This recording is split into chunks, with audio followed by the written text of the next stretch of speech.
वसीम, ये बताइएगा कि इससे पहले ये भी सुना था कि justice Yahya Afridi, chief justice Yahya Afridi की ज़ेर सदारत फुल कोर्ट मीटिंग का एजेंडा डिस्कस होना था। उसमें क्या हुआ? क्या ये मामला ज़ेर गौर आया था? आज जैसा कि पहले मैंने आपको बताया कि तीसरा जो खत है वो सुप्रीम कोर्ट के जस्टिस सलाउद्दीन कंवर की जानिब से लिखा गया था। उसमें भी उन्होंने चीफ जस्टिस से फुल कोर्ट बुलाने का अदा किया था, जिसके बाद चीफ जस्टिस पाकिस्तान ने कल जुमा की नमाज से कबल फुल कोर्ट का इजलास तलब किया था और पहले ये खबरें सामने आई थी कि उसके एजेंडे में 27वीं आईनी तरमीम का मामला जो है वो भी शामिल है। ताहम जो उसके बाद उसका ज़िमनी एजेंडा सामने आया उसमें सुप्रीम कोर्ट रूल्स का तो मामला लिखा ठीक था। है वसीम मलिक, आप हमारे साथ ही वसीम मलिक मौजूद रहेगा। हमें एंकर पर्सन राय साकिब खरल ने भी ज्वाइन किया है, उनसे बात करते हैं। साकिब साहब, ये जो बड़ी अहम एक डेवलपमेंट सामने आई है, क्या समझते हैं आप? दो सीनियर जजेस हैं जो मुस्ताफ़ी हो गए हैं, बहुत सारी वजूहात उन्होंने बताई हैं। आपको लगता है इस पर कोई गौर गौस किया जाएगा, डिस्कस किया जाएगा मामले को, या फिर इससे फ़र्क नहीं पड़ता?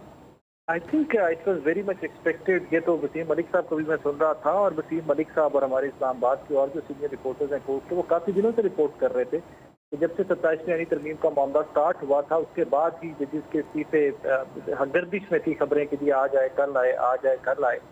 और इसी तरह आई थिंक इसके बाद फ्री होगी डेजिग्नेशन की। इस्लामाबाद हाई कोर्ट से भी कुछ एक्सपेक्टेड है, या उस तरह की भी खबरें चल रही हैं। Let's see what is happening in days to कम।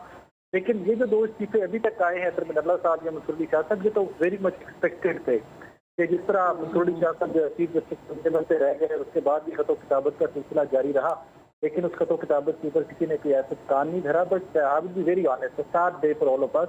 मंसूर अली शाह साहब, अतर मिनल्ला साहब, लीगल ब्रेन, इतने कमाल के लीगल ब्रेन जो थे, आज के बाद हमारे कोर्ट्स जो हैं लीगल ब्रेन से मतलब they are gone from the court.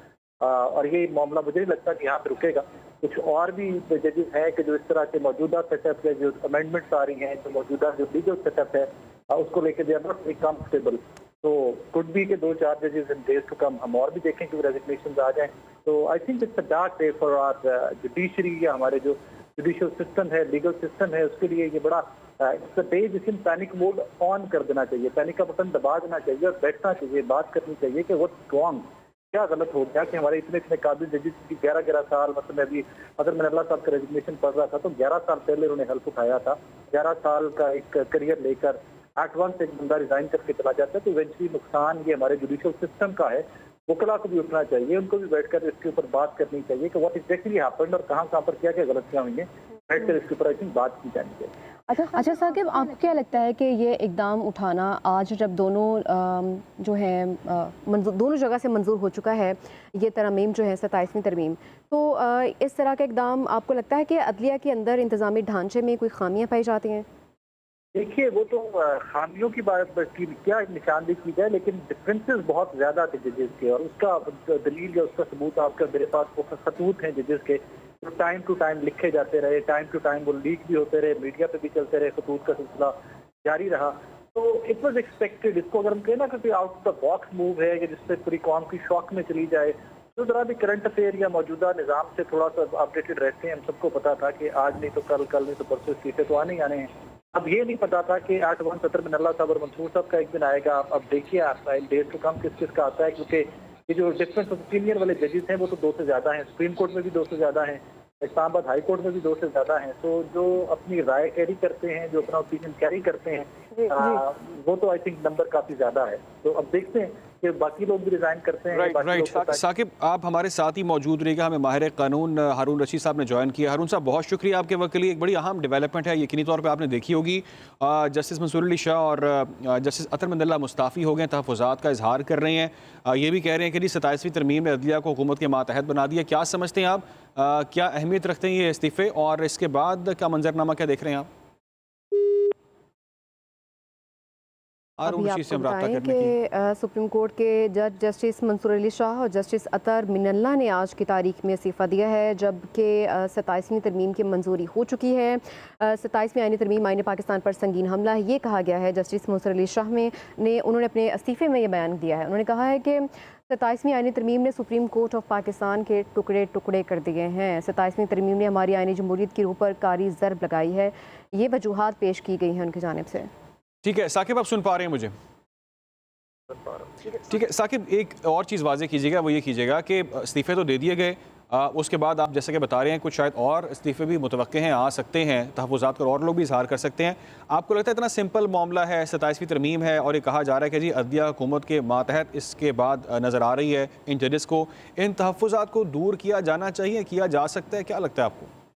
किया जाना चाहिए, यस बिल्कुल दूर किया जाना चाहिए, दूर किया जा सकता है। तो आपको भी पता है, मुझे भी पता है कि जब जिन लोगों ने 27वीं आईनी तरमीम की है, उनके माइंड में सब कुछ था, उनको सब कुछ नजर आ रहा था कि क्या क्या होगा इसके बाद, क्या क्या होना चाहिए और कैसे कैसे होगा। तो आई थिंक जो मौजूदा हुकूमत है, they played the card well. और अगर इसमें जब एक कोई चीज आइन का हिस्सा बन जाती है, हम उसके ऊपर ये तो बहस कर सकते हैं कि तरमीम ठीक हुई, गलत हुई, पर इसके प्रॉज एंड कॉन्स क्या होंगे, लेकिन अगर मैटर ऑफ फैक्ट अब कानून का हिस्सा तो है, that is part of our constitution now. ये भी एक अलग से बहस है कि किस किस ने वोट किया, किस किस टर्म से वोट किया, किसी ने क्या लिया, किसने क्या दिया, पॉलिटिकल गेम्स क्या थे, वो सारी बहस एक साइड के ऊपर है। लेकिन अब पॉलिटिकल सेटअप का या आपके कॉन्स्टिट्यूशन का ये हिस्सा है तरमीम 27वीं तरमीम की पास हो चुकी है। लोगों ने काम करना है इसी आइन के ताबे, इसी तरमीम वाले आइन के ताबे काम करना है। और जिन लोगों ने काम करना है वो आप भी जानते हैं, पर जो हमारे सुनने वाले हैं, देखने वाले हैं, वो भी जानते हैं। आप टिप्स गिन सकते हैं वो तमाम लोगों को भी कि जिन्होंने इस तरह इंतजाम के साथ चलना है और जिन्होंने नहीं चलना। मैं बार बार एक ही बात करूंगा कि जो लीगल ब्रेन हो सकते, इतने काबिल ब्रेन हमारे लीगल फर्टिलिटी के लीगल सेटअप से आज आउट हो गए। मेरे लिए एक मंसूबी शाह साहब जस्टिस नल्ला साहब लंबा फिक्रिया नहीं है। मेरे लिए वो पूरी मेहनत हुई, जो नेशनल इन्वेस्टमेंट होती है, जो तनख्वाहें, जो मराद, जो ट्रेनिंग, जो वो सारा कुछ इतने सालों डेकेड्स लगते हैं एक अच्छा जज बनने में, तो वो नुकसान होता है। मेरे नज़दीक वो कौम का नुकसान होता है। तो ये देखना चाहिए उन तमाम लोगों को भी कि जो आइन साजी कर रहे हैं, जो कानून साजी कर रहे हैं, कि भाई अब किस डायरेक्शन में जा रहे हैं। मुझे नहीं लगता, आई विल बी वेरी ऑनेस्ट, ये होपलेसनेस ही है, लेकिन मुझे नहीं लगता कि अगर इस्तीफे के 2-4 और जजेस से भी आ जाएंगे तो 27वीं आईनी तरमीम को रोल बैक करने से दोबारा बैठ के इसकी बात की जाएगी। इट्स डन एंड डस्टेड, शायद यही अचीव करना था एंड वो अचीव कर लिया गया सो फार, दैट हैज बीन अचीव्ड। ठीक है, साकिब आप हमारे साथ ही रहे, हमें तजियाकार रिजवान रज़ी साहब भी ज्वाइन कर चुके हैं। रिजवान रज़ी साहब, बड़ी डेवलपमेंट है, बड़ी अहम डेवलपमेंट है, क्या कहेंगे आप? 2 इस्तीफ़े तो आ चुके हैं और 2 सीनियर जजेस हैं मुस्ताफ़ी हो गए हैं, आपको लगता है और इस्तीफ़े भी आ सकते हैं और इन तहफ़्फ़ुज़ात को दूर किया जाएगा या मामला इस तरह चलता रहेगा? देखिए, सुनने में तो ये भी आ रहा है कि लाहौर हाई कोर्ट से भी कोई आधी दर्जन के करीब इस्तीफे जो हैं वो आइंदा 24 घंटे में आ सकते हैं। और इस इस्तीफे की खबर से पहले ये भी बात